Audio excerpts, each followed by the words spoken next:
Kumusta mga ka-DC?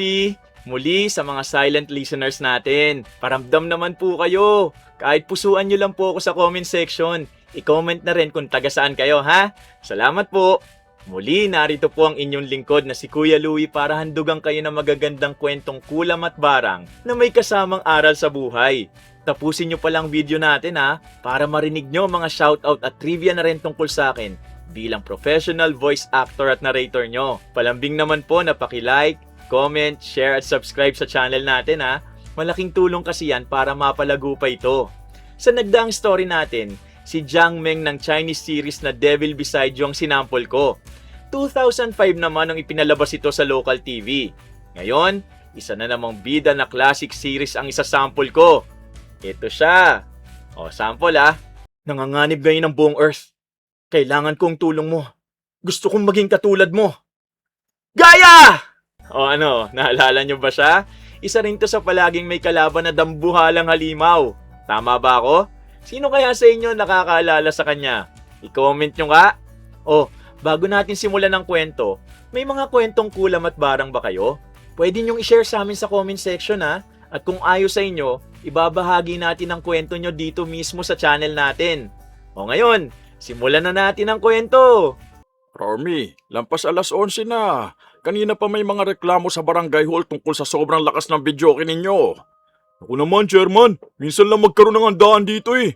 Konting konsiderasyon lang sana dahil nagsasaya lang naman ang mga bisita namin. Hindi ko ipinagbabawal ang pagdiriwang nyo. Ang ipinatutupad ko ang oras na napagkasunduan ng buong barangay. Kung tutusin, wala naman nag-aaway rito eh. Kumakanta lang kami at nagkakasiyahan ng pamilya at magkakaibigan dito. Oo nga, kaso nga lang, may mga batang natutulog na. May matatandang nagpapahinga at may mga papasok sa trabaho bukas. Karapatan din nila magkaroon ng tahimik na gabi, Romy. Tahimik na nakapaligid ang mga residente habang nakatingin kina Chairman Dante at Romy. Ang ilan, nagliligpit na ng mga plato. Ngunit ang iba, naghihintay kung sino ang unang uurong.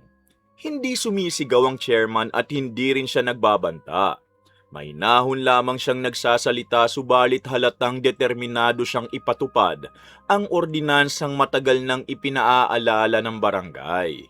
Chairman, kapag ibang purok naman ang lumabag, parang hindi ka naman ganyang kabilis rumisponde sa reklamo ah. Pare-pareho ang trato ko sa lahat, Romy. Kahit sino pa ang lumabag, pareho lang ang magiging aksyon ng barangay. Marami na nagsasabing sobrang higpit mo. Kunting pag-unawa lang ang hinihingi ng mga tao, Chairman. Mas madaling magbigay ng pabor kaysa magpatupad ng batas. Pero hindi yun ang isinumpa kong gawin, Romy. Baka sa sobrang paghihigpit mo, tuluyan kang layuan ang sarili mo mga kabarangay, Chairman. Lumapit si Chairman Dante sa videoke at mahinahong pinatay ang makina. Biglang tumahimik ang buong kalsada. Isa-isang nagligpit ang mga residente ng kanilang mga gamit habang nagbubulungan ang mga ilan sa hindi nila pagkatuwa. Walang tumutol ng direkta sa chairman. Subalit ramdam niyang hindi sang-ayon ang karamihan sa naging pasya niya. Gayunman, mas pinili niyang sundin ang ordinansa kaysa pagbigyan ang kagustuhan ng iilan. Hindi ko kayo pinapahiya. Ginagawa ko lang ang tungkulin na ipinagkatiwala sa akin ng barangay. Pero kami ang lagi napupuntirya sa tuwing may pinagbabawal kang ginagawa ng mga tao. Kung wala kayong nilalabag, wala rin akong dahilan para pumunta rito sa ganitong oras. Di mo ba naiisip na may mga pagkakataong gusto lang namin magpahinga at magsaya pagkatapos ng trabaho? Naiintindihan ko yun. Pero hindi dapat nakakaabala ang kasiyahan ninyo sa kapayapaan ng iba. Hindi na nagsalita si Romy. Tahimik siyang tumalikod habang tinutulungan ng mga kasama niyang iligpit ang mga natitirang gamit. Samantala, sanay na ang chairman na makarinig ng mga reklamo at masasakit na salita tuwing may ipinatutupad siyang ordinansa. Alam niyang hindi lahat natutuwa sa kanyang pamamalakad. Subalit para sa kanya, walang saysay ang pagiging pinuno kung pipiliin lamang niyang ipatupad ang batas kapag pabor sa karamihan. Tandaan mo ang sinabi ko, Chairman. Darating ang araw magsasawa rin ang mga tao sa pamamalakad mo. Kung mangyari man yon, tatanggapin ko. Ang mahalaga, hindi ako nagpabaya sa responsibilidad ko. Di mo talaga kaya makinig sa hinaing ng mga residente, no? Walang kwenta. Nakikinig ako, Romy. Pero hindi ko maaaring baliin ang ordinansa dahil lamang may nakikiusap sa akin. Sana balang araw maintindihan mo rin ang nararamdaman ng mga taong pinaghihigpitan mo. Pagsapit ng hating gabi, tuluyan ang natahimik ang buong barangay. Bumalik si Chairman Dante sa barangay hall upang ilista ang naging insidente bago umuwi. Sa kabilang banda, nanatili namang mabigat ang loob ni Romy habang iniisip ang nangyari. Kinabukasan, maagang nag-iikot si Chairman Dante sa barangay upang tingnan kung maayos na nasusunod ang mga ordinansa. Habang naglalakad siya sa isang bakanting lote, napansin niyang may makapal na usok na unti-unting pumailan lang sa hangin. Paglapit niya, nakita niyang nagsusunog ng tuyong dahon si Mang Isko. Hindi nagtagal, napalingon din ng ilang residente sa usok. Isa sa mga unang lumapit si Romy, na noon palabas pa lamang ng kanilang bahay at agad na nakialam nang mapansing muli na namang may sinisita ang chairman. Magandang umaga po, Mang Isko. Ilang beses ko na pong ipinaalala na ipinagbabawal na ang pagsusunog ng tuyong dahon sa barangay. Uy, Chairman! Maaga pa lang may sisitahin ka na agad. Matanda na yan ah. At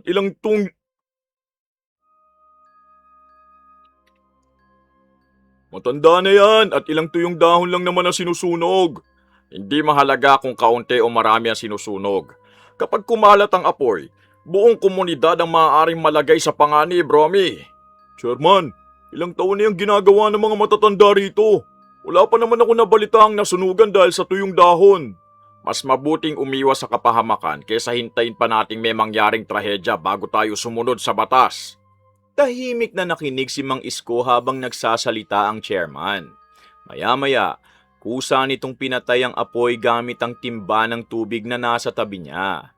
Samantala, nanatiling nakatayo si Romy at halatang hindi pa rin sang-ayon sa naging aksyon ni Chairman Dante. Ang ilang residenteng nagmamasid, nagkatinginan lamang at walang sino mang nangahas makisali sa pagtatalo. Kapag matanda ang lumalabag, dapat inuunawa mo rin. Hindi nang halos makalakad oh. Pagmumultay mo pa. Hindi ko siya pinaparusahan dahil matanda siya. Ginagawa ko ito dahil pare-pareho tayong may pananagutan sa batas. Di ba pwedeng babala na lang muna? Sigurado naman akong hindi na siya uulit pagkatapos nito eh. Maraming beses ko na siyang binalaan noon. Kung paulit-ulit lang ang paalala at hindi naman sinusunod, hindi magiging seryoso ang lahat sa ordinansa. Sus, kaya marami nagsasabing napakahigpit mo eh. Wala ka talagang pinagbibigyan. Matapos maitala ng barangay secretary ang naging paglabag ni Mang Isko, ipinagpatuloy ni Chairman Dante ang kanyang regular na inspeksyon sa kalsada. Hindi pa siya gaanong nakakalayo nang mapansin niyang halos kalahati ng daanan ay natatakpan ng washing machine, mesa, mga paso at iba pang mga gamit na inilabas ng ilang residente. Dahil dito, hirap nang magkasalubong ang mga tricycle at motorsiklo. Berna, pakisabi nga sa mga kapitbahay mo rito na ilipat ang mga ito sa loob ng kanilang bakuran. Chairman, alam mo namang masisikip ang bahay dito. Kaya sa labas na lang inilalagay ang ibang gamit para may magagalawan pa. Naiintindihan ko naman ang sitwasyon. Pero hindi maaaring gawing extension ng bahay ang pampublikong kalsada. Nakakadaan pa rin naman ng mga tao eh. Hindi ba pwedeng pagbigyan mo na lang kami, Chairman? Paano kung may ambulansya o bumberong kailangan dumaan? Hindi tayo dapat naghihintay ng sakuna bago kumilos. Isa-isang iniligpit ng mga residente ang kanilang mga gamit matapos marinig ang utos ng chairman. Ang iba, tahimik na sumunod. Samantalang ang iba, halatang napipilitan lamang. Habang lumuluwag ang daan, nagpatuloy naman si Chairman Dante sa kanyang pag-iikot sa iba pang bahagi ng barangay. Pagsapit ng tanghali, bumalik siya sa barangay hall upang asikasuhin ang mga dokumentong nakahanda para sa araw na yon. Pagsapit naman ng gabi, muling naging abala ang barangay hall matapos makatanggap ng sunod-sunod na reklamo mula sa mga residente. Ayon sa mga tumawag, may ilang motorsiklo na walang tigil sa pag-iikot at nagkakarera sa main road ng barangay. Agad namang sumakay si Chairman Dante kasama ang dalawang barangay tanod upang puntahan ang lugar. Lando, hinto mo motorsiklo. Ilang beses na kayo nireklamo dahil sa pagre-racing nyo sa kalsadang ginagamit ng mga residente. Chairman, hindi naman kami nagtatagal eh. Ilang ikot lang ito para masubukan ang makina ng motor ko. Hindi racetrack ang kalsada ng barangay. Kapag may batang biglang tumawid, sino mananagot sa mangyayaring aksidente? Marunong naman kaming umiwas eh. Di kami basta-basta bumibilis kapag may tao. Hindi sapat ang pag-iingat kung ang ginagawa nyo mismo labag na sa ordinansa. Nagsidatingan ng ilang residente matapos marinig ang pagtigil ng mga motorsiklo. May ilan na pabor sa naging aksyon ng chairman, subalit meron ding nagbulong-bulungan na masyado na naman itong naghihigpit. Samantala, nanatiling seryoso si Chairman Dante habang isa-isang kinukuha ng mga tanod ang detalye ng mga nahuling rider. Chairman, pwede bang warning na lang muna? Huwag mo nang kumpiskahin ang motor ko dahil ginagamit ko to sa paghahanap buhay eh. Kung warning lang palagi ang ibibigay ko, hindi na matitigil ang ganitong paglabag sa barangay. Napakaliit na bagay, pinalalaki mo pa talaga eh. Hindi maliit na bagay ang kaligtasan ng mga taong dumadaan sa kalsadang ito, Lando. Di ka talaga marunong magbigay ng kahit konting konsiderasyon oh. Bakit kasi ikaw ang nanalo, Chairman eh? Di naman kita binoto. Hindi na sumagot si chairman. Matapos maitala ang paglabag, iniutos niya sa mga tanod na dalhin muna sa barangay hall ang motorsiklo ni Lando habang inaayos ang kaukulang dokumento at multa. Hindi na rin nagtagal ang ibang rider at tahimik na nagsiuwian matapos makita ang sinapit ng kanilang kasama.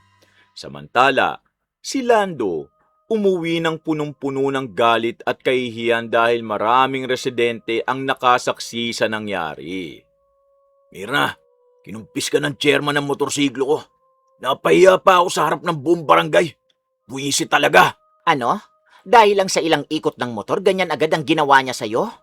Hoy, para bang kriminal ang turing niya sa akin? Nakakainis ang chairman na yun. Hindi na talaga siya marunong umintindi sa sitwasyon ng mga tao. Kapag hindi siya tumigil, lalo lang dadami ang magagalit sa kanya. Naupo si Mirna matapos marinig ang nangyari sa asawa.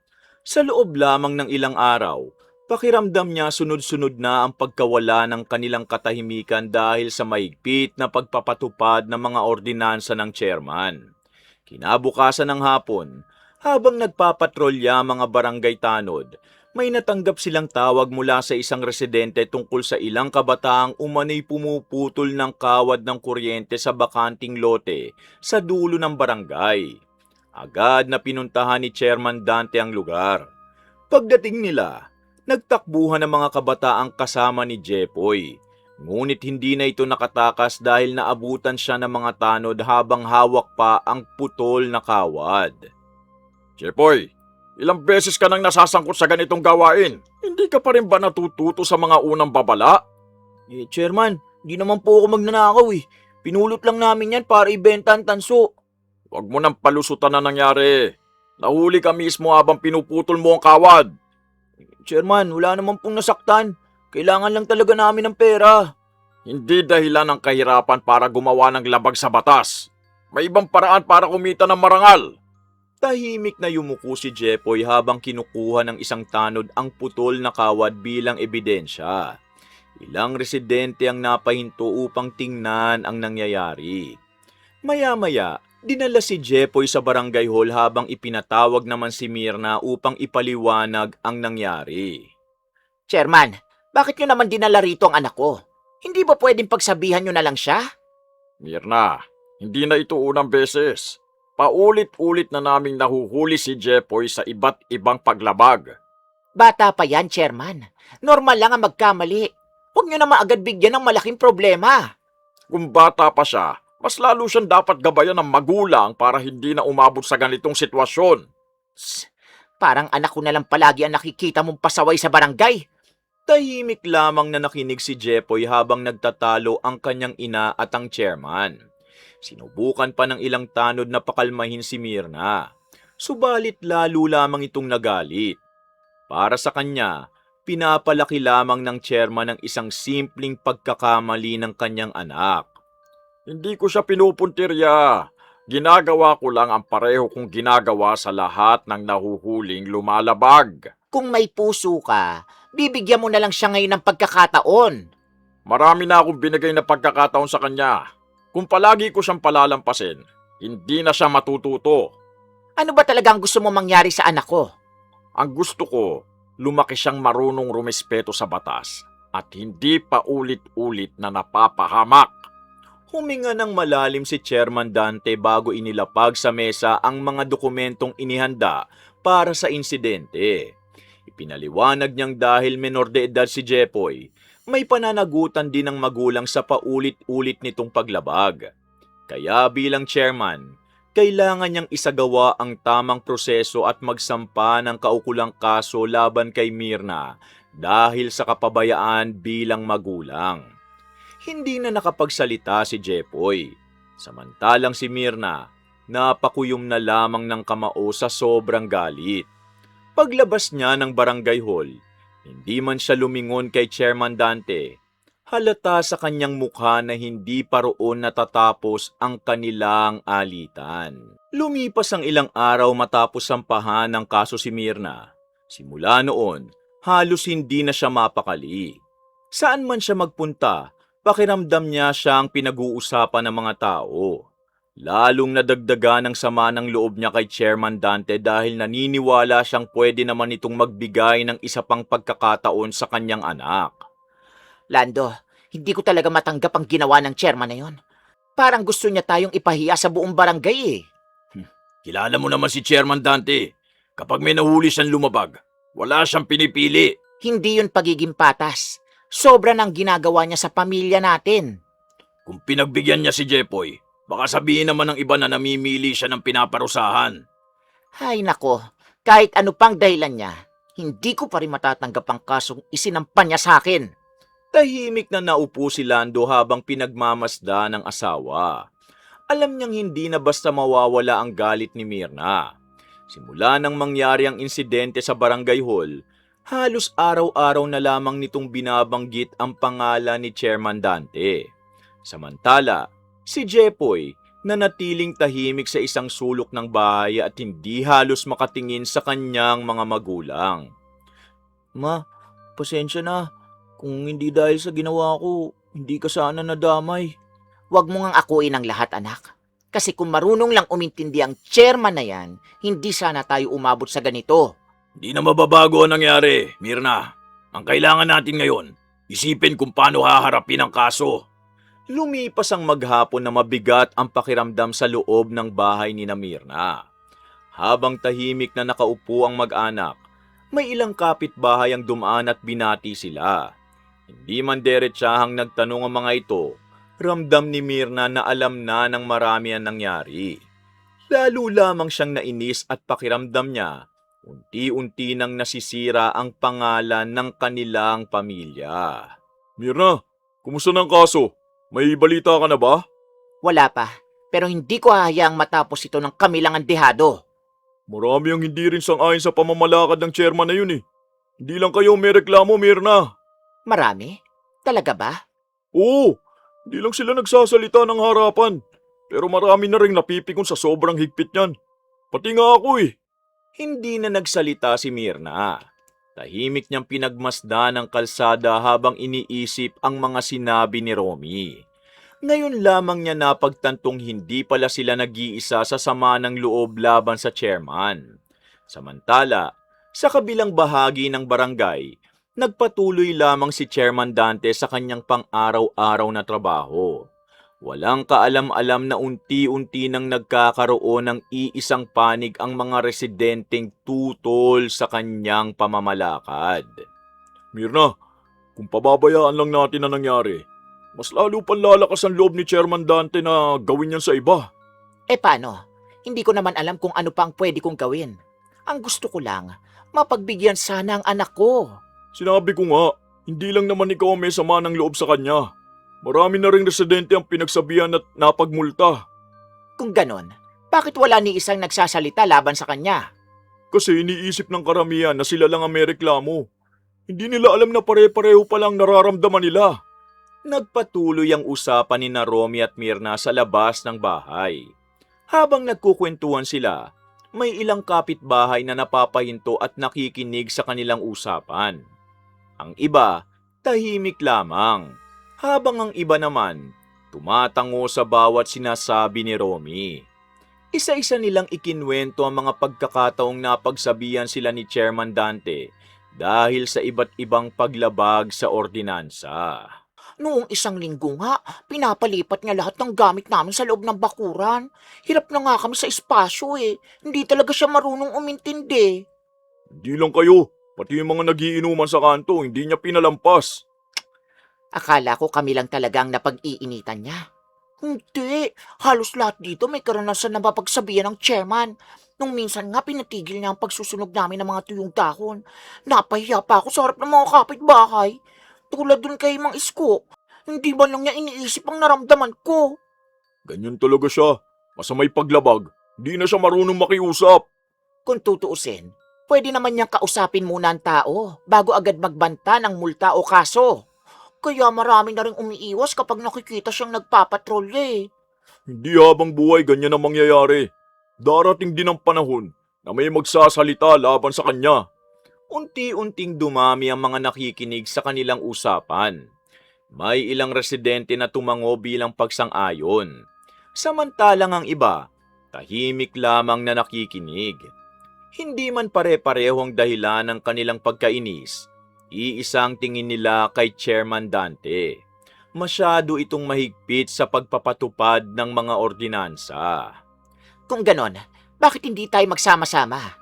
Mas mahirap tayong baliwalain kung marami tayo. Hindi kaya lalo lang niya tayong pag-iinitan? Pero hindi naman pwedeng habang buhay tayong tatahimik.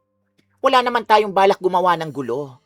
Ang gusto lang natin, marinig din ang panig natin. O sige, kung may sasama sa inyo, sasama na rin ako. Lumipas ang ilang sandali habang nagpapatuloy ang usapan. Isa-isa nang nagpaalam ang ilang residente.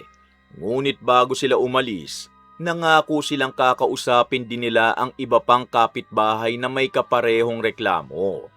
Lalong lumakas ang loob ni Mirna nang makita niyang hindi pala sila nag-iisa sa kanilang hinanakit. Kinagabihan, muling nagtipon sina Mirna, Romy at Berna sa tapat ng bahay. Mas kaunti na ang mga tao kaysa kanina, subalit seryoso ang naging usapan nila. Nais nilang humanap ng maayos na paraan upang maiparating ang kanilang reklamo nang hindi sila nagkakagulo. Sa tingin ko, kung marami ang pipirma, mapipilitan ng munisipyo na pakinggan tayo. Hindi ba delikado yon? Baka malaman agad ni chairman. Eh, karapatan din natin magreklamo kung may dahilan tayo, no? Tama! Ang importante, walang mananakot at walang manggugulo. Sige, susubukan kong kausapin ng ilan sa mga kakilala ko bukas. Naghiwa-hiwalay sila ng gabing yon na may iisang napagkasunduan. Hindi muna sila kikilos ng padalos-dalos. Uunahin nilang alamin kung ilan ang handang sumuporta sa kanila. Para kay Mirna, yun na ang unang pagkakataon na nakaramdam siyang may mga taong handang makinig sa kanyang hinaing. Nang sumunod na araw, Mirna, lalabas lang muna ako Di naman siguro kami maabutan ng chairman sa ganitong oras. Lando, kababawi pa lang na motor mo ha. Huwag mo nang ulitin ang dating ginawa ninyo. Isang ikot lang kami. Wala namang ganong dumadaan kapag gabi na kaya wala rin maabala. Yan din ang sinabi mo nung una eh. Tingnan mo kung ano nangyari sa atin. Huwag ka mag-alala. Babalik din agad ako. lumipas ang ilang minuto at umalingaw-ngaw na naman ang malalakas na tunog ng mga motorsiklo sa kalsada. Maghahating gabi na noon kaya halos tahimik na ang buong barangay. Dahil sa ingay, may ilang residenteng naalimpungatan at muling nagsumbong sa barangay. Hindi nagtagal, agad din kumilo si Chairman Dante kasama ang mga tanod. Lando, pangalawang beses na kita nahuli sa parehong paglabag Hanggang kailan mo babalak ulitin to? Chairman, wala naman kaming binangga. Sandali lang naman kaming umiikot dito sa kalsada. Hindi lang bilis ang problema natin dito. Halos sa ating gabi na at may mga tao nagpapahinga na. Paulit-ulit kitang pinagsasabihan pero paulit-ulit mo pa rin nilalabag. Di ko akalaing may magpaparating pa sa inyo ng reklamo sa ganitong oras. Kapag may lumabag sa ordinansa, oras man ng umaga o gabi, tungkulin naming rumesponde. Tumigil ang mga motorsiklo sa gilid ng kalsada. Isa-isang umatras ang ibang rider ngunit napigil sila ng mga tanod. Habang nanatiling nakatayo si Lando sa harap ni Chairman Dante, ilang residente rin ang sumilip sa kanilang mga bintana matapos marinig ang nangyayaring komprontasyon sa labas. Noong una kitang nahuli, 1 linggo lang naming hawak ang motorsiklo mo para mabigyan ka ng pagkakataong magbago. Chairman, patawarin niyo na ako. Hindi ko na talaga ulitin pagkatapos nito. Yan din ang ipinangako mo nung ibinalik namin ang motor mo. Kailangan ko yun sa panganap buhay eh. Mahirapan ang pamilya ko kapag nawala yun. Dahil 2 beses ka nang lumabag, kukumpiskahin ko muna ang motor mo sa loob ng 6 na buwan bago maibalik. Maya-maya, dumating si Mirna matapos mabalita ang muli na namang nahuli ang kanyang asawa. Pagdating niya, nakita niyang isinasakay na ng mga tanod ang motorsiklo. Hindi siya makapaniwalang mas mabigat na ang kaparusahang ipinataw dahil sa paulit-ulit na paglabag ni Lando. Chairman, 1 linggo lang ang unang parusa. Bakit 6 na buwan na ngayon? May pagkakataon na akong ibinigay sa asawa mo. Siya ang pumiling ulitin ang paglabag. Paano na siya papasok sa trabaho kung kukunin niyo ang motor? Mas mabuti sanang naisip niya yun bago siya muling nakipagkarera sa 10 oras ng gabi. Wala nang nagawa ang mag-asawa sa ginawa ng chairman. Naiwan na lang silang galit at nagtitimpi. Lumipas ang ilang araw. Mga pare, dagdagan niyo pa nga ang tagay. Wala namang tao sa ganitong oras eh. Dahan-dahan lang, baka may magreklamo na naman sa ingay natin. Ano ka ba? Ating gabi na eh. Tulog na ang buong barangay. Huwag kayo masyadong magtagal dyan, ha? Baka mapadaan na naman ng chairman. Alam nyo naman yon, hindi natutulog sa kakaronda. Di na yung lalabas. Kanina pa siya abala sa kabilang purok eh. Subalit maya-maya pa, dumating si Chairman Dante kasama ang 2 barangay tanod. May natanggap silang reklamo tungkol sa mga lalaking umiinom sa gilid ng kalsada at nakahubad habang maingay na nagkukwentuhan. Agad na huminto ang inuman nang makita nilang papalapit ang chairman. Romy, ilang beses ko nang ipinaalala na bawal ang pag-inom sa gilid ng kalsada. Lalo na kung ganitong oras na. Sus, yan ka na naman, Chairman. May mga residente nang nagrereklamo. Hindi lang sa ingay, kundi pati sa ginagawa niyong pag-inom na halos wala na kayong suot. Mainit kasi, Chairman eh. Kaya inubad na namin ang mga kamiseta namin. Tsaka nasa harap lang kami ng bahay namin, oh. Dami namang artist sa barangay na to. Mainit man o malamig, pampublikong lugar pa rin ito. Magsuot kayo na maayos at umuwi na. Tahimik na nagsuot ng kanilang mga kamiseta ang mga lalaki habang pinapatay ng isa sa mga tanod ang maliit na speaker na ginagamit nila. Isa-isa ring itinabi ang mga bote sa mesa. Walang nagawa si Romy kundi sumunod dahil alam niyang malinaw ang ordinansang ipinapatupad ng barangay. Chairman, hindi ba pwedeng warning na lang ulit? Marami na kayong warning. Sa susunod na mahuli kayo, pagmumultahin na kayo ayon sa ordinansa. Parang lahat na lang ng ginagawa namin may kapalit na parusa. Kung susundin niyo ang ordinansa, wala kayong dapat ikabahala. Alam niyo naman ang ugali ko kaya dapat magtanda na kayo. Kita mo na, Romy? Ganyan kawalang kwenta ang chairman natin. Tahimik na nagligpit ang grupo matapos umalis si Chairman Dante. Wala nang nagsalita habang isa-isang kinukuha ang mga baso at bote. Hindi na rin nagtagal ang inuman. Bawat isa, umuwi na sa kani-kanilang bahay. Subalit hindi na wala ang pagkainis ni Romy sa nangyari. Samantala, nanatiling tahimik si Mirna habang naglalakad pa uwi kasama sina Lando at Jepoy. Buwisi talagang chairman na yan. May araw din yan sa akin. At ano naman ang magagawa mo, Mirna? Mabagsig ang chairman eh. Kaya nga eh.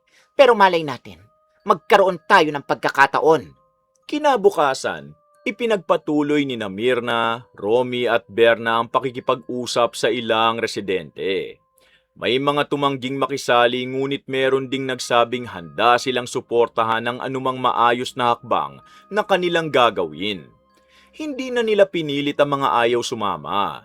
Ang mahalaga kay Mirna, unti-unti nang may mga taong handang makinig sa kanyang panig. Mukhang mas marami nang lumalapit sa atin ngayon kaysa nung nakaraan ah. Marami-rami na rin tayo laban sa chairman. Siguro dahil nakita rin nila ang nangyari kagabi. Lumipas pa ang ilang araw at mas dumalas ang pag-uusap ng mga residente sa iba't ibang bahagi ng barangay.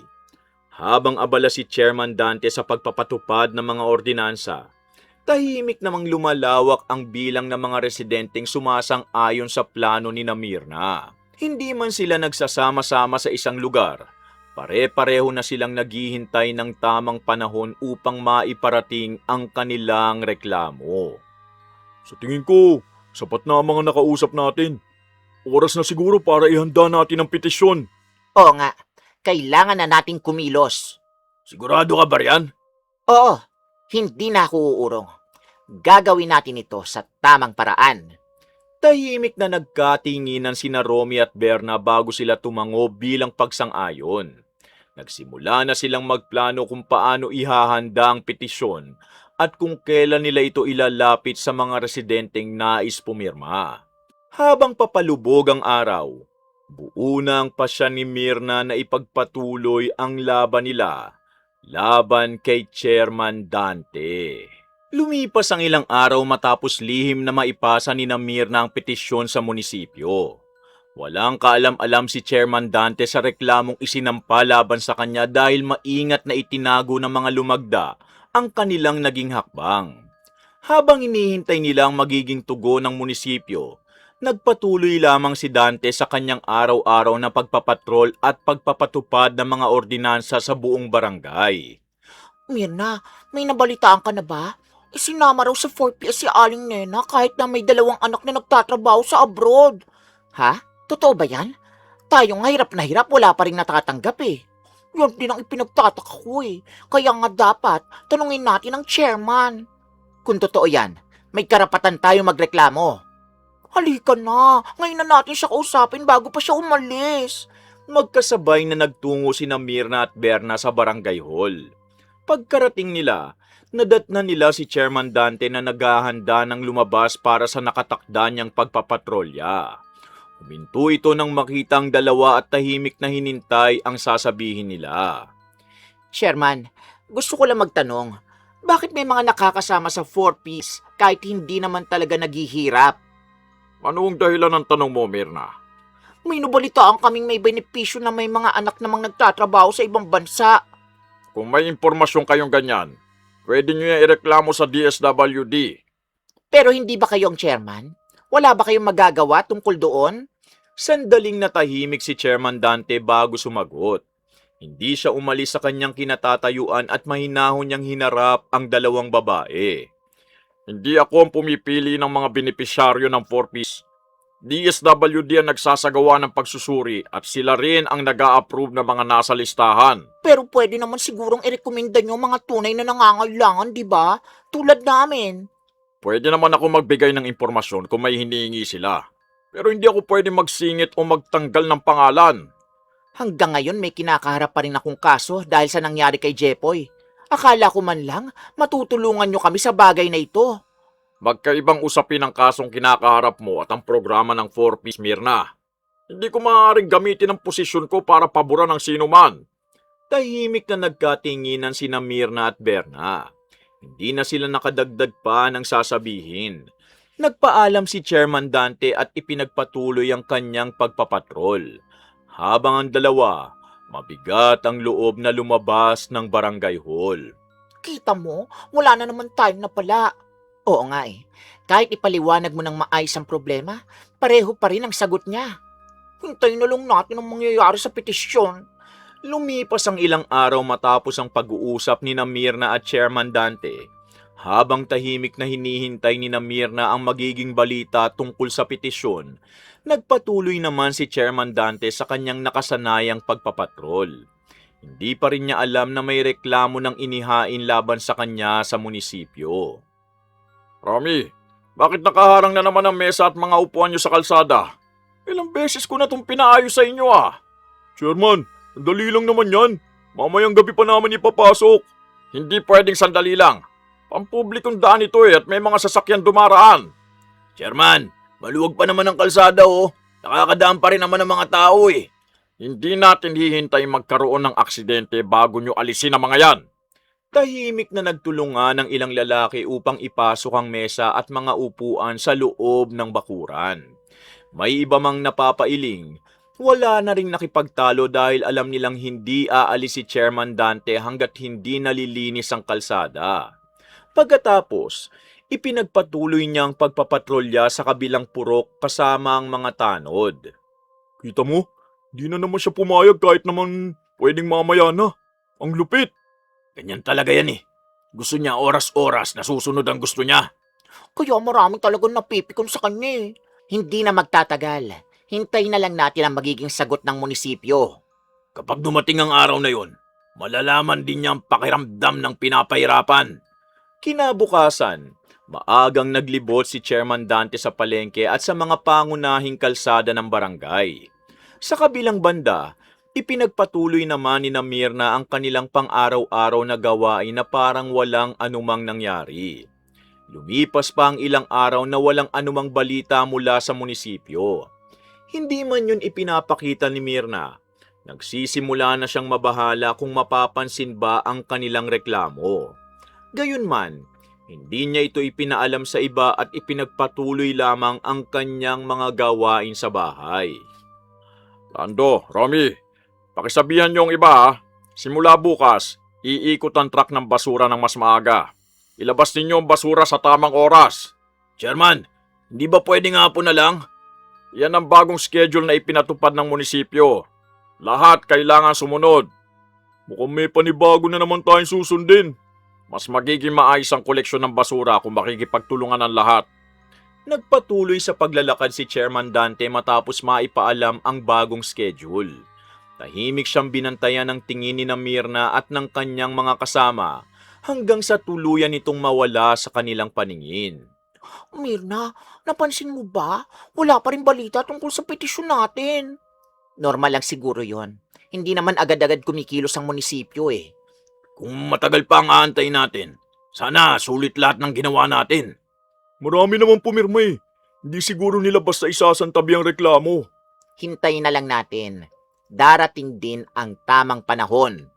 Lumipas pa ang ilang araw na walang dumarating na balita. Hindi na rin muling pinag-uusapan ni Mirna ang petisyon sa harap ng ibang tao upang hindi ito makarating kay Chairman Dante. Samantala, tuloy pa rin ang chairman sa pag-iikot sa iba't ibang bahagi ng barangay at patuloy na nagpapaalala sa mga residente tungkol sa mga ordinansang ipinatutupad. Romy, pakisabi sa mga kasama mo na wag na magtambay sa waiting shed kapag madaling araw. May mga pasaherong nahihirapang makaupo eh.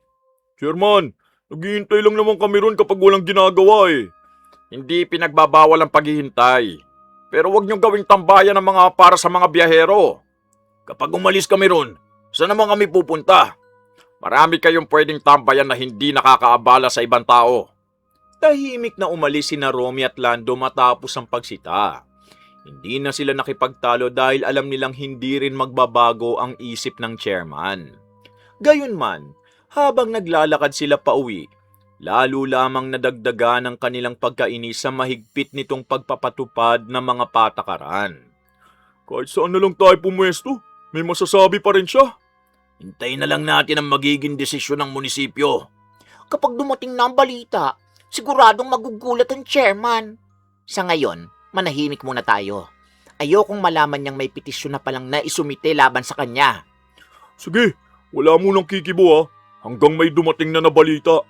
Kinabukasan, nakatanggap si Chairman Dante ng sulat mula sa munisipyo, kaya nagtungo siya roon sa itinakdang araw. Doon niya nalaman na may petisyong inihain laban sa kanya ng ilang residente ng barangay. Hindi muna sinabi kung sino-sino ang mga lumagda dahil magsisimula pa lamang ang proseso ng pagdinig. Tahimik siyang umuwi at hindi niya yun ikinwento kahit kanino. Kinabukasan, maaga pa rin siyang lumabas upang magpatrolya na parang walang nangyari. Romy, bakit nakatali ang mga kambing nyo sa gilid ng kalsada? Ilang beses ko nang ipinaalala na bawal yan Chairman, saglit lang naman. Wala namang dumarang sasakyan ngayon, oh. Kahit saglit lang, pwedeng may maaksidente kapag biglang kumawala ang mga yan. Chairman, mamaya na lang namin ililipat. Kumakain pa kasi. Hindi, ilipat nyo yan ngayon din, bago pa may mapahamak. Napilitang kumilo sina Romy at Lando. Kinalag nila ang mga kambing at dinala sa loob ng bakuran. Ilang residente ang napatingin sa kanila ngunit nagpatuloy rin sa kanika nilang ginagawa. Samantala, ipinagpatuloy ni Chairman Dante ang kanyang pag-iikot sa barangay na tila walang iniisip na ibang problema. Kahit kambing di na talaga niya pinalampas. Kala ko nga pagkatapos niyang pumunta sa munisipyo, luluwag na siya. Iba sabi ni Aling Susan dun siya galing? Oo nga, pero hindi nyo ba napansin? Parang wala lang sa kanyang lahat.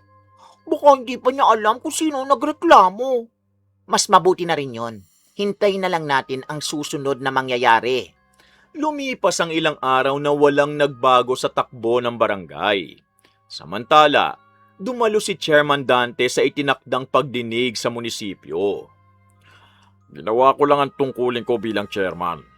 Wala akong pinaboran at wala rin akong pinersonal. Kung may nasaktan man sa mga pagsita ko, hindi yun ang intensyon ko.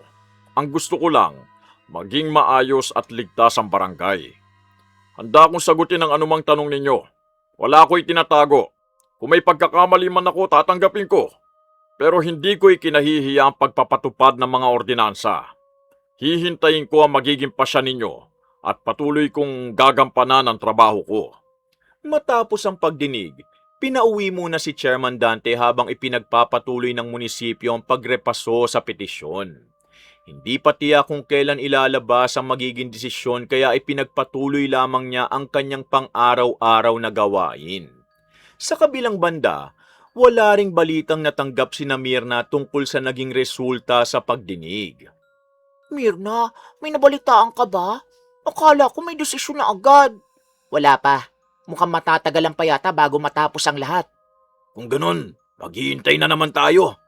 Baka marami pa silang kailangan kausapin. Akala ko kapag naipasa ng petisyon, mabilis na mangyayari. Lumipas pa ang ilang araw na walang dumarating na balita mula sa munisipyo. Tuloy pa rin si Chairman Dante sa pagpapatrolya sa barangay. Samantalang unti-unti namang naiinip si Mirna sa kabagalan ng proseso. Habang tumatagal, lalo nilang nararamdamang wala pang nagbabago sa sitwasyon. Hindi nila alam kung kailan matatapos ang investigasyon. Ngunit para kay Mirna, bawat araw na lumilipas, lalo lamang nagpapabigat sa kanyang loob. Hanggang kailan kaya tayo maghihintay? Hindi ko na rin alam. Pero pakiramdam ko, masyadong mabagal ang lahat. Kung maghihintay lang tayo na maghihintay, baka wala rin mangyari. Tignan muna natin ang susunod na mga araw. Sana hindi tayo maubusan ng pasensya. Lumipas ang isa pang linggo na walang dumarating na balita mula sa munisipyo. Walang sulat, walang tawag, at wala ring balitang may inilabas ng pasya.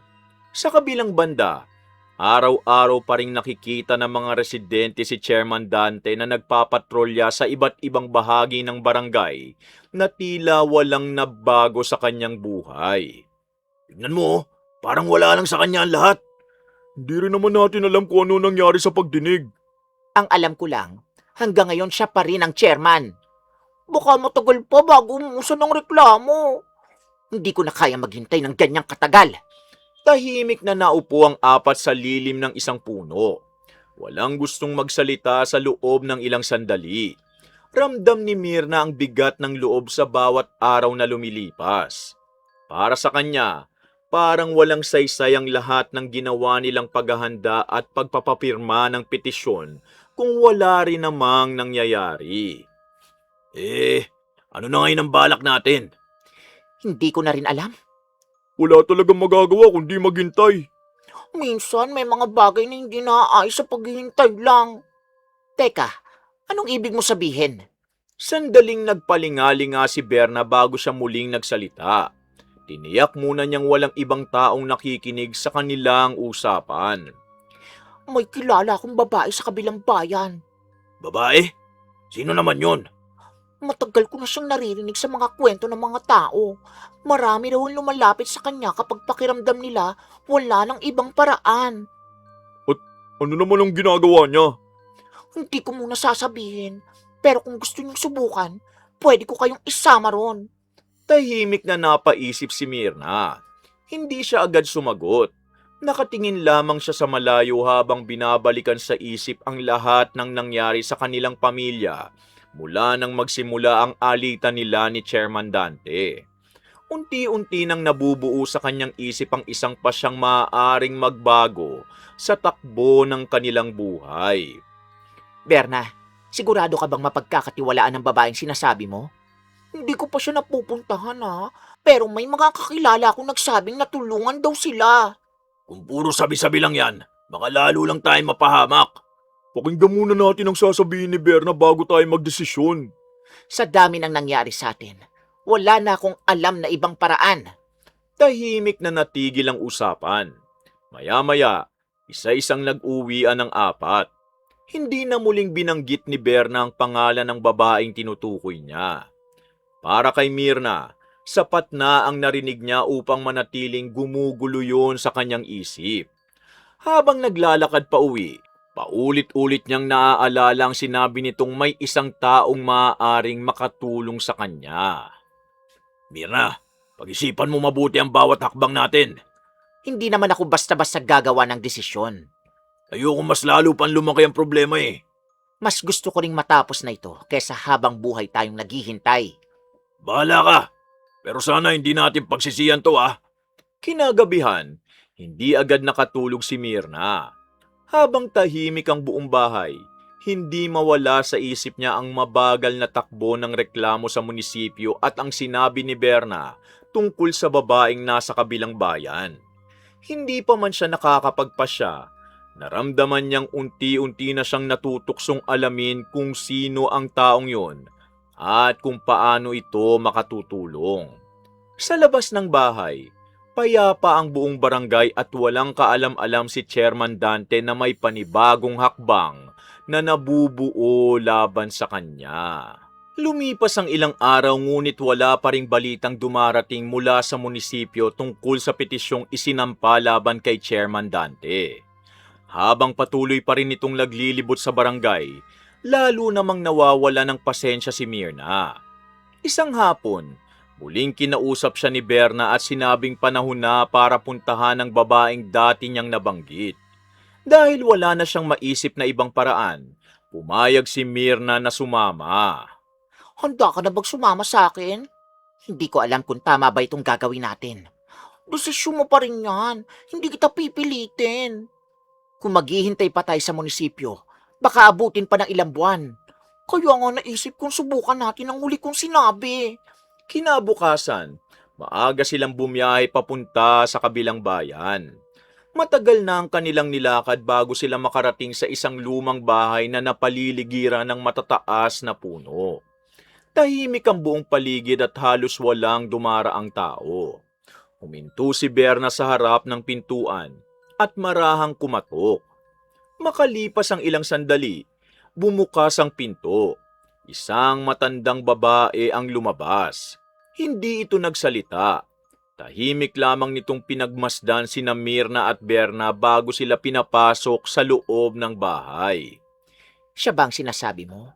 Oo, huwag kang magtataka kung hindi siya nagsasalita Bakit? Pipi siya, mula pa nung bata pa raw siya. Paano tayo magkakaintindihan? Tahimik na naupo ang matandang babae sa harap ng maliit na mesa. Kumuha siya ng papel at ballpen, saka mabilis na nagsulat. Matapos yun, iniabot niya ang papel kay Berna. Nakasulat doon kung ano ang ipinunta nila roon. Tahimik na binasa ni Berna ang sulat bago ito iniabot kay Mirna. May gusto sana akong ipagawa. May taong sobra nang nagpapahirap sa pamilya namin Oo nga, matagal na namin tinitiis ang lahat, pero wala pa rin nangyayari. Kahit dumaan kami sa tamang proseso, parang napakabagal ng lahat. Kaya naisip namin lumapit sa inyo. Kung may paraan kayo makatulong, handa akong makinig. Hindi pa rin nagsalita ang matandang babae. Muli siyang sumulat sa papel at iniabot yon kay Myrna. At doon, nabasa nila ang sagot nito. Sigurado ka ba sa gusto mong mangyari? Kapag nagsimula na, hindi na maaaring bawiin. Napahigpit ang hawak ni Myrna sa papel. Ilang sandali siyang hindi nakasagot habang nakatingin sa mga salitang nakasulat doon. Myrna, ikaw lang ang magpapasya niyan. Kapag itinuloy ko ito, wala na bang atrasan? Ikaw ang tinatanong niya eh. O sige, matagal ko na itong pinag-isipan eh. Kung sigurado ka, sabihin mo na sa kanya. Tumango si Myrna. Kinuha ng matandang babae ang papel. Muling nagsulat ng ilang salita at tumingin sa kanilang dalawa. Ang tanging maririnig sa loob ng bahay ay ang tunog ng bolpe na dumudula sa papel habang patuloy itong sumusulat. Sa pagkakataong yun, wala pang alam si Myrna na ang desisyong ginawa niya ang magsisilbing simula ng pagbabagong magaganap sa buhay ni Chairman Dante. Tahimik na ibinaba ng matandang babae ang papel sa mesa. Muli siyang nagsulat ng ilang salita bago ito iniabot kay Myrna. Hindi pa rin siya nagsasalita at hindi rin nagbabago ang seryoso niyang mukha. Nakasulat sa papel na isulat niya ang buong pangalan ng taong gusto niyang ipagdasal. Berna, hanggang ngayon, kinakabahan pa rin ako. Normal lang yan, pero ikaw lang ang makakapagpasya kung itutuloy mo o hindi. Pakiramdam ko kasi, wala na talaga akong ibang malalapitan eh. Kaya nga kita dinala rito eh. O sige, itutuloy ko na. Maingat na isinulat ni Myrna sa papel ang buong pangalan ni Chairman Dante. Tahimik lamang na pinanood yon ng matandang babae. Nang matapos siya, kinuha nito ang papel at muling nagsulat ng panibagong mensahe bago iniabot sa kanya. Nakasulat doon na pag-uwi nila, huwag nilang ikwento sa iba ang pagpunta nila roon. Ganito lang ba yon? Hayaan mo na siya. Ganyan talaga siya makipag-usap. May kailangan pa ba kaming gawin? Hintayin muna natin kung anong isusulat niya. Muling yumuko ang matandang babae at nagsulat sa isa pang papel. Pagkatapos, iniabot niya yon kay Berna. Sinabi nito sa sulat na umuwi na sila at wala nang kailangan pa. Wala nang sinabi pa sina Myrna at Berna. Tahimik silang tumayo at nagpasalamat sa pamamagitan ng pagyuko bago tuluyang lumabas ng bahay. Hindi na nila nilingon pa ang matandang babae habang naglalakad palabas ng bakuran. Habang pauwi, kapansin-pansing tahimik si Myrna. Hindi siya nagsasalita at tila malalim ang iniisip. Paminsan-minsan, napapatingin siya sa papel na hawak niya bago ito muling itinupi at nilagay sa kanyang bag. Mukhang marami kang iniisip ah. Hindi ko lang alam kung tama bang ginawa ko. Kanina buo na ang loob mo nung pumasok tayo dun eh. Iba pala kapag tapos na. Doon ko naramdaman ng bigat. Nasa sayo pa rin ang desisyon. Wala namang namilit sayo. Tahimik na nagpatuloy ang dalawa sa kanilang paglalakad hanggang sa makarating sila sa sasakyan. Nang makarating sila sa barangay, naghiwalay na rin sila ng landas at umuwi na sa kani-kanilang bahay na parang walang nangyari. Samantala, lumipas ang 3 araw. Vilma, ewan ko ba? Simula nung isang araw parang hindi na nawawala ang bigat ng ulo ko. Nako, baka napapagod ka lang. Halos araw-araw ka namang umiikot sa buong barangay kaya huwag ka nang magtaka. Hindi ito tulad ng dati. Kahit nagpapahinga ako kagabi, mabigat pa rin ang pakiramdam ko. Kung ganyan, magpatingin ka muna sa health center. Mahirap na yang indahin mo na lang yan. Mamaya na siguro. Marami pa akong kailangan puntahan ngayon. Naghanda si Chairman Dante bago umalis ng bahay. Kahit mabigat ang kanyang pakiramdam, hindi niya ipinagpaliban ang nakagawian niyang pagpapatrolya. Naiwan si Vilma na nag-aalala habang pinagmamasdan ang papalayong asawa. Romy, wala ba kayong goma dyan? Talian niyo yung hose yung nabutas oh. Tignan mo, baka may madulas pa mga bata dito sa harapan nyo. Chairman, mamaya na lang. May ginagawa pa ako eh.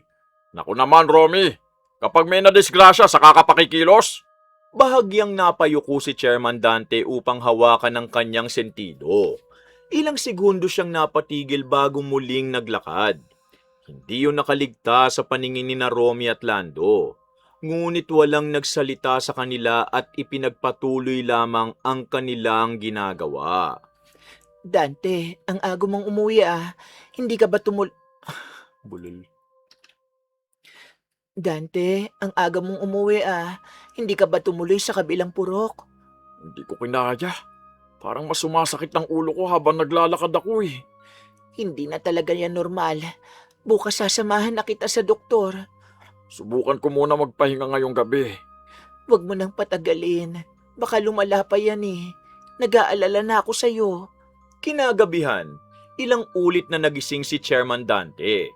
Hindi siya makahanap ng maayos na posisyon sa pagtulog.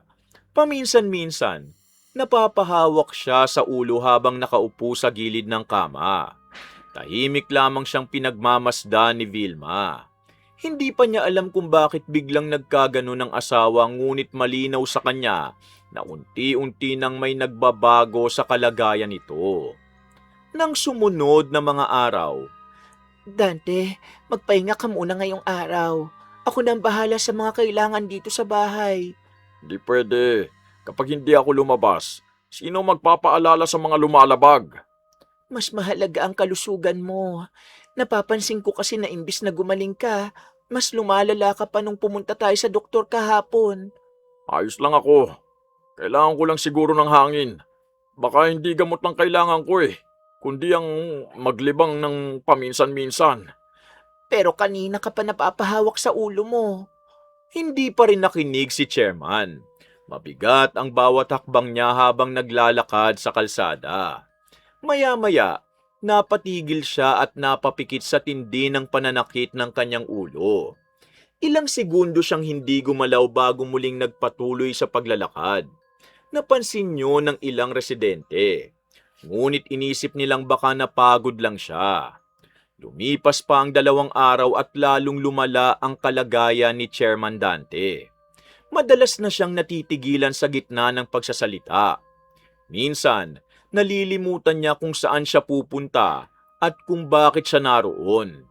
Pilit niya yung itinatago, ngunit unti-unti na itong napapansin ng mga taong nakakakita sa kanya araw-araw. Vilma, nakakain na ba tayo? Hindi ko maalala eh. Naku naman, kakakain lang natin Masyado ka na yatang nagiging makakalimutin. Talaga ba? Oo, saka Dante, nag-aalala na talaga ako sa'yo. Hindi ko na alam kung anong nangyayari sa'yo at lagi ka nalang tulala. Napaupo si Chairman Dante sa isang silya. Pinisil niya ang kanyang sentido at mariing ipinikit ang mga mata. Hindi na lamang siya sumagot sa asawa. Pakiramdam niya, magulo ang kanyang isip at nahihirapan siyang alalahanin kahit ang mga simpleng bagay na dati, madali niya lang nagagawa. Samantala, Mirna, nakita mo ba si Chairman kanina? Oh, bakit? Ano na naman na nangyari? Nakatayo lang siya sa gitna ng kalsada. Parang hindi niya alam kung saan siya pupunta. Sigurado ka? Oo, ilang sandali rin siyang hindi gumalaw eh. Tingin mo, gumana na yung pinagawa mo? hindi agad sumagot si Mirna. Tahimik lamang siyang nakatingin sa malayo habang pinakikinggan si Berna. Hindi niya maipaliwanag ang nararamdaman. Noon lang niya napansing sunod-sunod na ang mga pagbabagong nangyayari kay Chairman Dante. Vilma, may naririnig akong parang may tumatawag sa akin. Ano? Sino naman? Wala namang tao sa labas.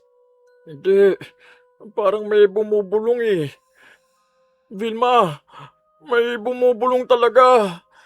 Dante, wag mo akong takutin. Hindi ko na alam kung anong totoo. Teka, ang gulo ng isip ko. Tama na, wag na. Huwag ka nang bumulong. Naririndi ako sa ingay ng... Teka, tama na! Kinagabihan, bigla na lamang lumabas ng bahay si Chairman Dante nang hindi nagpapaalam. Hinanap siya ni Vilma sa paligid hanggang sa makita niya itong nakatayo sa gitna ng kalsada. Nakatingin lamang sa kawalan. Ilang ulit niya itong tinawag bago ito dahan-dahang lumingon. Blanco ang tingin nito at tila hindi na siya agad nakilala. Dante, ano ba nangyayari sa'yo?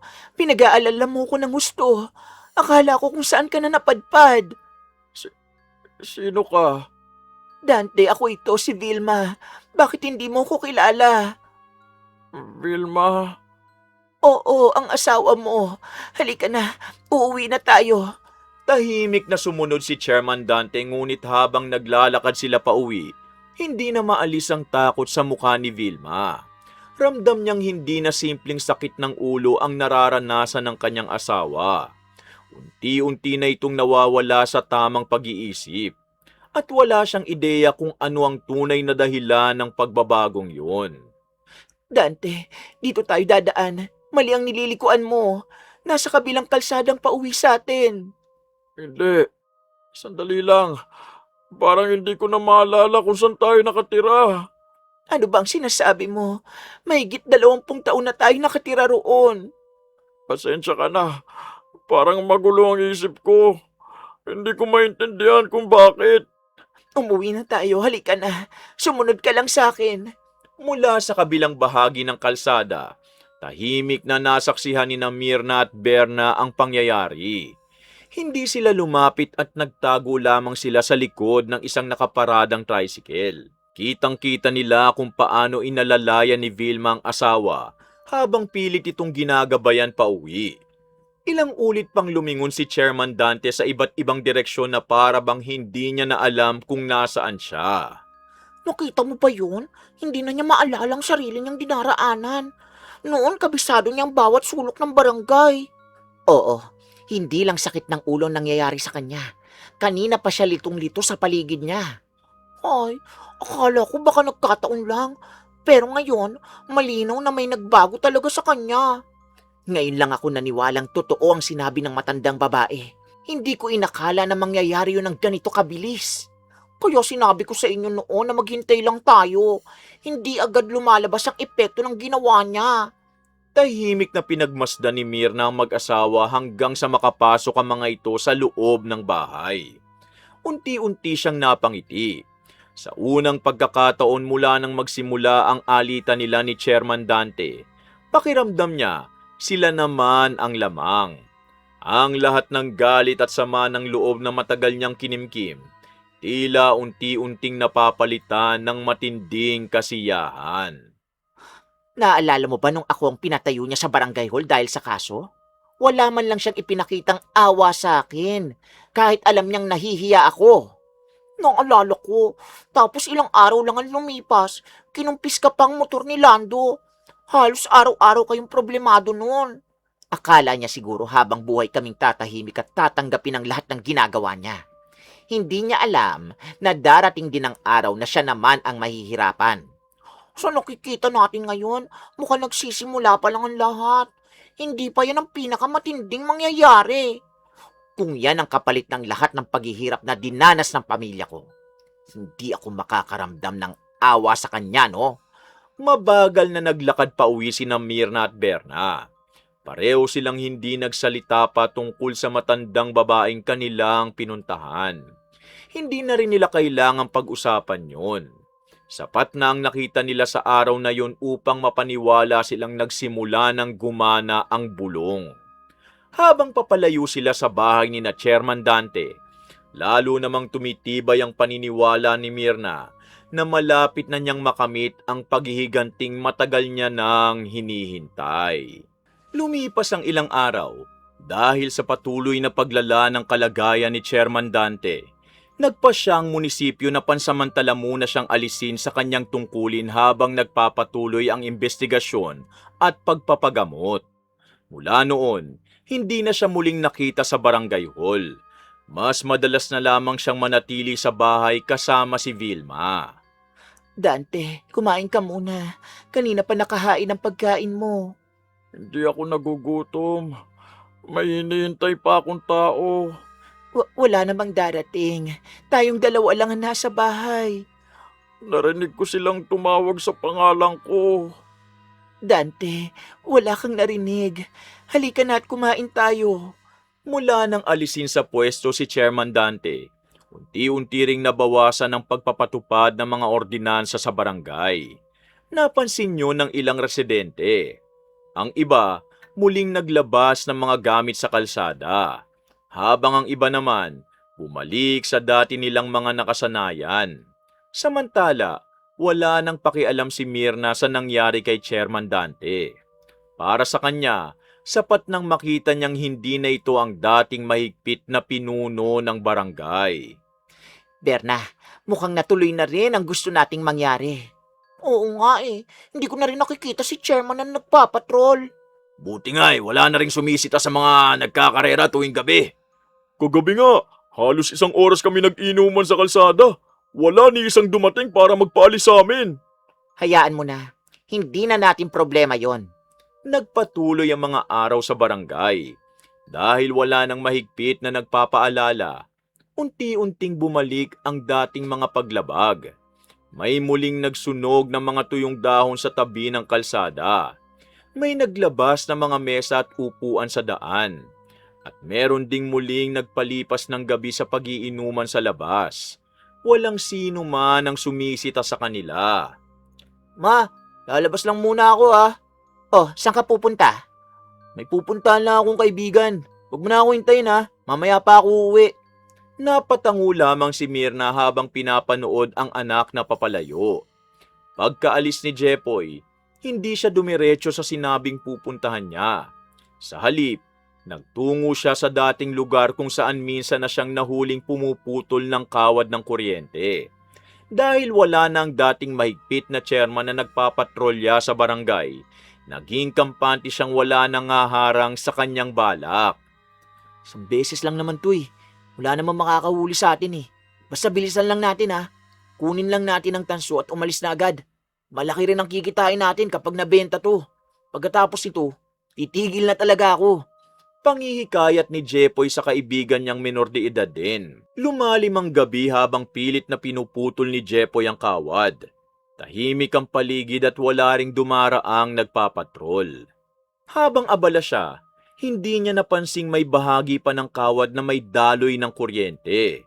Isang malakas na pagsiklab ang biglang umalingaw-ngaw sa lugar, kasunod ang malakas na sigaw. Aray!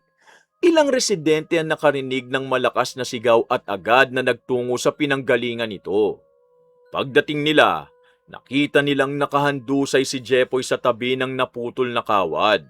Nangingisay ito. Agad silang humingi ng saklolo at isinugod siya sa pinakamalapit na ospital. Ngunit hindi na umabot ng buhay si Jepoy. Ano? Anong sinabi mo? Hindi! Hindi pwedeng mangyari yan! Ang anak ko! Jepoy! Mirna, kumalma ka muna. Nasa ospital na sila.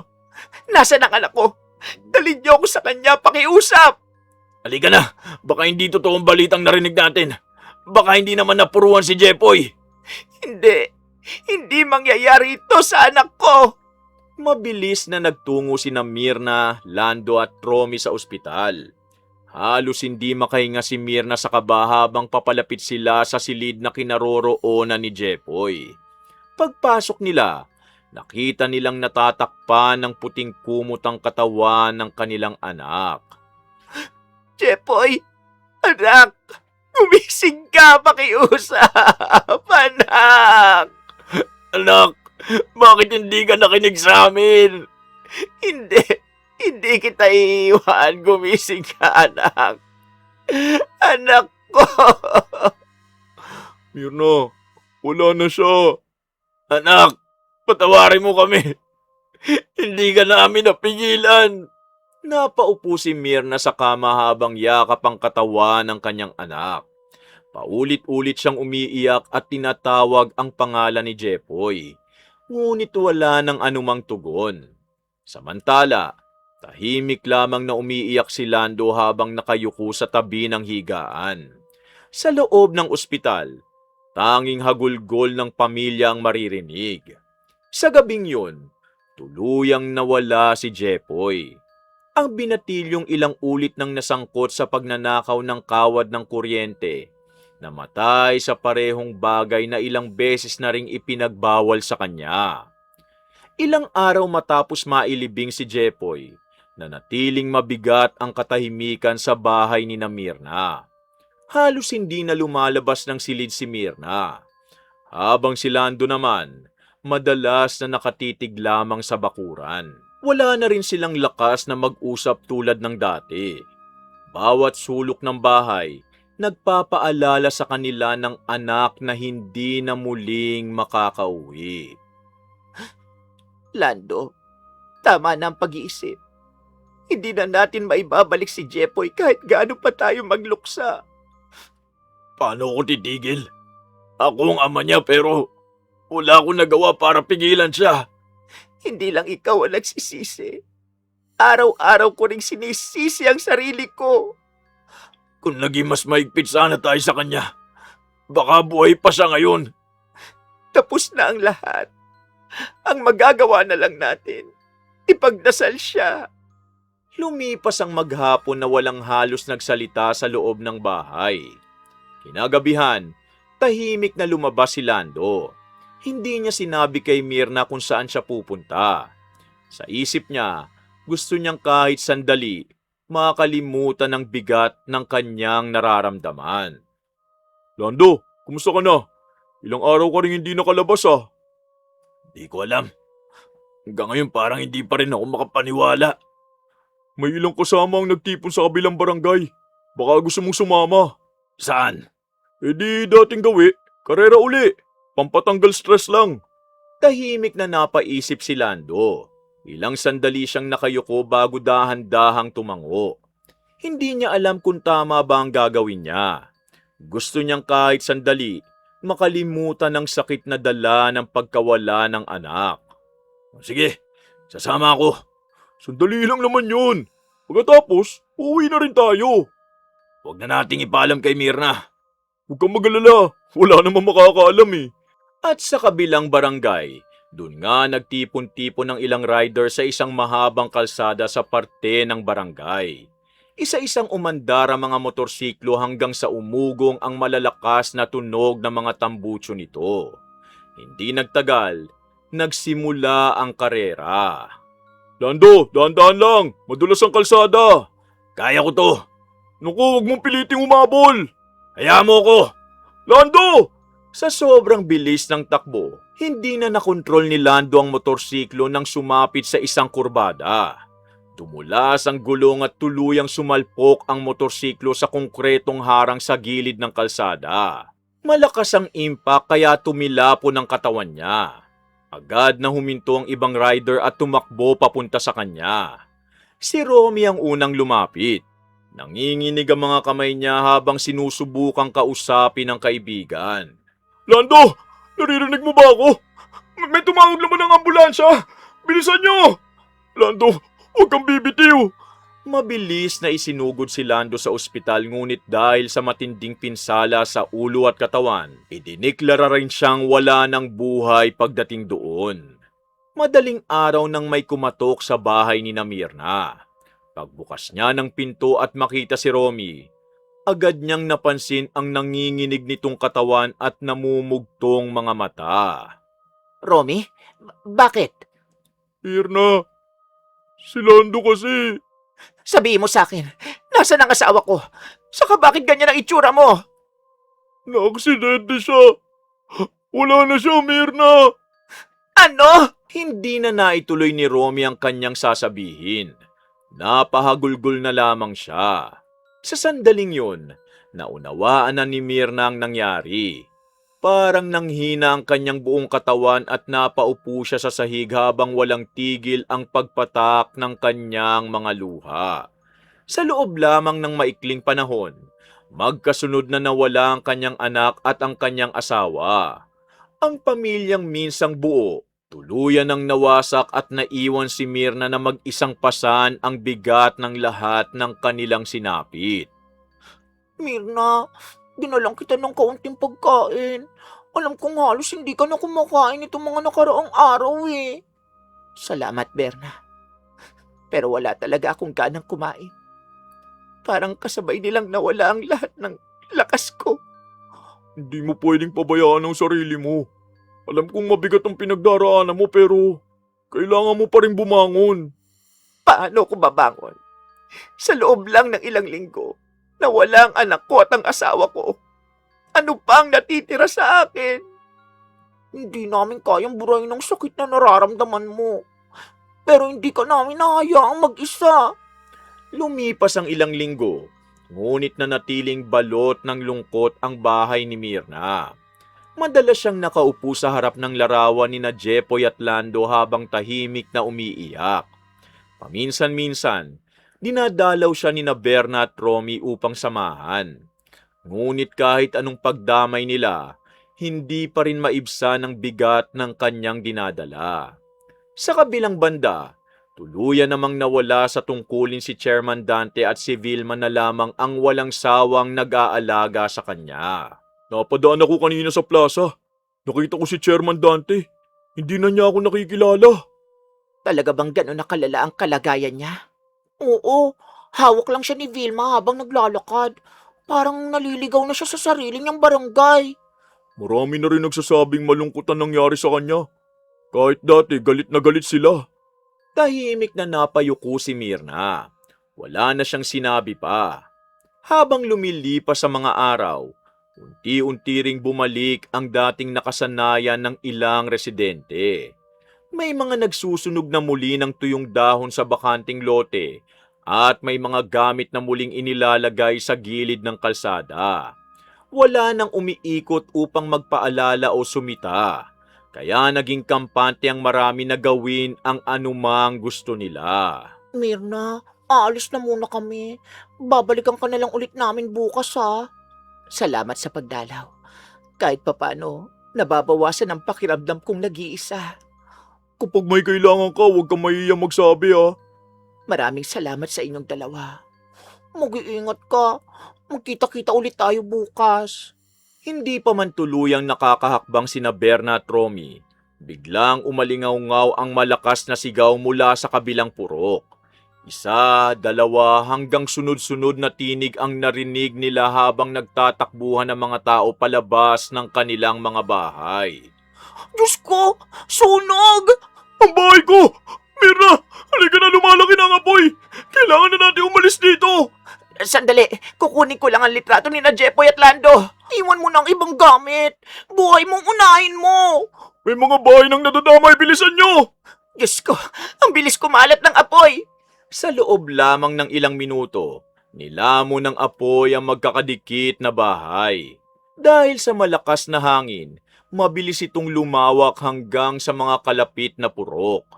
Ang mga sasakyang nakaparada at mga gamit na nakaharang sa kalsada ang lalong nagpahirap sa pagpasok ng mga bumbero. Kinailangan pa nilang alisin ang ilang harang bago tuluyang makalapit sa pinagmula ng sunog. Habang lumilipas ang oras, umabot na sa 5th alarm ang insidente at maging ang kalapit na barangay na damay sa naglalagablab na apoy. Mirna, tignan mo. Dumating na mga bumbero. Oo nga, pero nahihirapan sila makapasok. Ang dami nakaharang sa daan. Kung mas maaga sana silang nakapasok. Lumipat na rin ang apoy sa kabilang barangay. Tulungan natin ang mga matatandang makalayo. Habang nagkakagulo ang lahat, napatingin si Mirna sa kabilang bahagi ng kalsada. Nakita niya si Vilma na maingat na inaalalayan si Chairman Dante.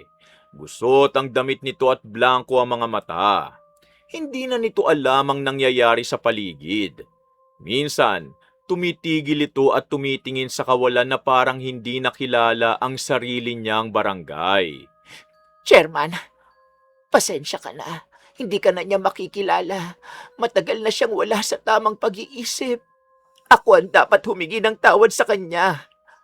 Teka, hindi na niya maririnig ang gusto mong sabihin. Pero gusto ko pa rin sabihin ang totoo.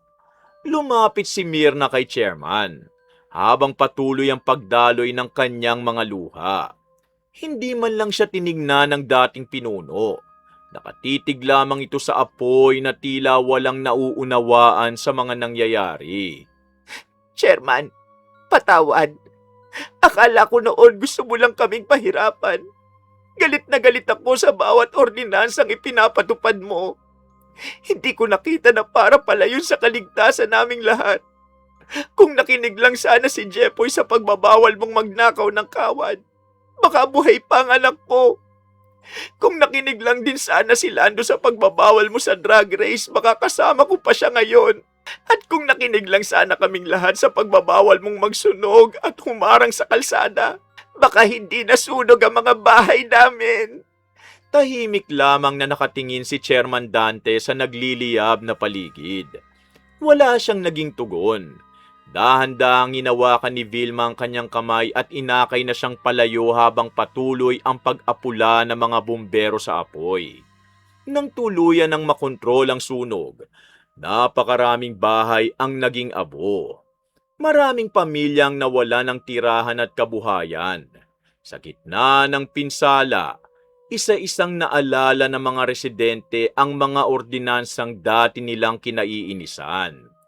Noon nila napagtanto na ang bawat pagbabawal ni Chairman Dante, hindi para pahirapan sila, kundi para maiwasan ang mga trahedyang tulad ng kanilang sinapit. Huwag agad husgahan ang isang taong mahigpit sa pagpapatupad ng tama.